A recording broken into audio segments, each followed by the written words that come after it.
જંબુસર રામજી મંદિર ખાતે રામ જન્મોત્સવની મહાઆરતી યોજાઈ। શાસ્ત્રો અનુસાર મર્યાદા પુરુષોત્તમ ભગવાન શ્રી રામનો જન્મ ચૈત્ર શુક્લ નવમીને બપોરે થયો હતો। તેથી આ દિવસે રામનવમી જન્મોત્સવની ઉજવણી કરવામાં આવે છે। ભગવાન શ્રી રામનો જન્મ ત્રેતા યુગમાં ચૈત્ર શુક્લ પક્ષની નવમી તિથિએ બપોરે 12 કલાકે અયોધ્યામાં સરયુ નદી કિનારે રાજા દશરથ અને રાણી કૌશલ્યાને ત્યાં થયો હતો। તેમને વિષ્ણુ ભગવાનનો 7મા અવતાર તરીકે પણ માનવામાં આવે છે, જેમના જન્મની ઉજવણી ભારતભરમાં રામનવમી તરીકે થાય છે।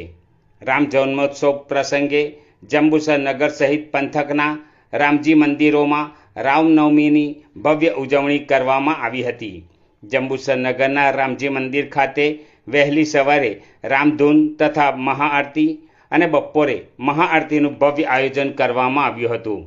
મહાઆરતીમાં જિલ્લા પ્રમુખ કૃપાબેન દોશી, અગ્રણીઓ, કાછિયા પટેલ સમાજ ભાઈ બહેનો, રામભક્ત ભાઈ બહેનો હાજર રહ્યા હતા। આ સહિત રાત્રે શ્રી મહાકાળી ચાલીસા પણ રાખવામાં આવી છે।